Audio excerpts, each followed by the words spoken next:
Good morning. It's June 23rd, and this is The Factor. Welcome to The Factor. Today's Factor will be covering stories like the alleged terror incident plot here in the United States. We name names. Missile threats strengthen U.S.-Japanese ties. Gaza militants fire rockets at Israel, and a rocket blows in Houston. We'll be this right after back.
Morning. The Associated Press announces today in Washington that a group of young men seized in a Miami warehouse have been charged in a federal indictment with conspiring with the Al-Qaeda group to levy war against the United States by committing acts of violence, including blowing up the Sears Tower in Chicago.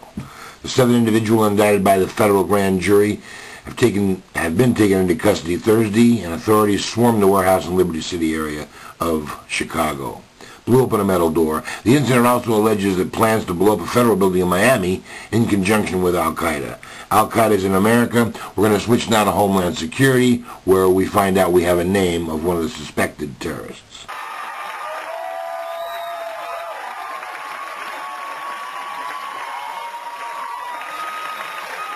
Good afternoon. In the past few weeks, through our national hotline, we have collected hundreds of names of suspected terrorists, and I'm proud to say that most of these calls have come from high school and college students nationwide.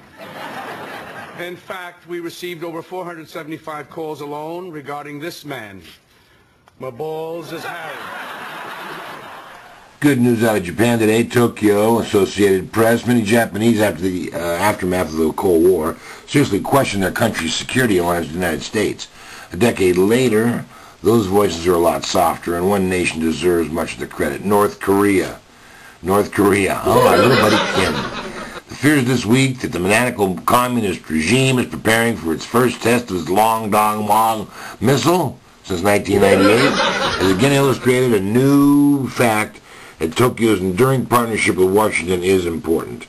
Military ties between the two have been tight, and Japan is tightly under America's nuclear umbrella.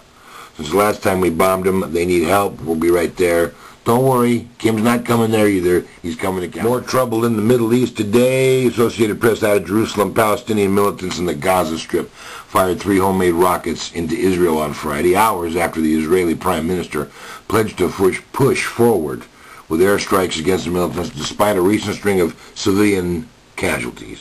Apparently the airstrikes have been killing civilians. They don't worry about that their bombing and their rocketing of Israel is killing innocents.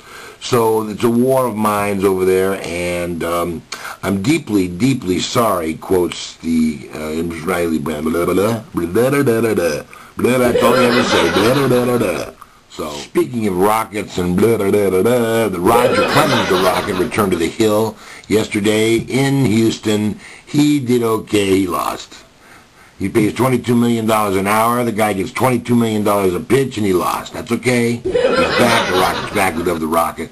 I want to congratulate the Dodgers, one back of the Padres in the National League West. Stay tuned for more sports. We just reported on the 7 alleged men charged in the terrorist plot against Chicago and Miami, but here's the rest of the most emailed stories of the day. You think your office is a zoo? Friendly companies go pet friendly. Apparently people can bring their dogs and birds to work. I'm going to need to bring my parrot to work. Mobile phone users warned of lightning strikes. If you hold your phone out the window when it's snowing, you might get some. Earth's hottest as it's been in 2,000 years, and home sellers and builders feel the pinch of the slowdown.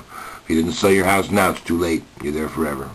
Thanks for joining us on The Factor today. We'll be back tomorrow with a lot more stuff. Join us then. Thank you.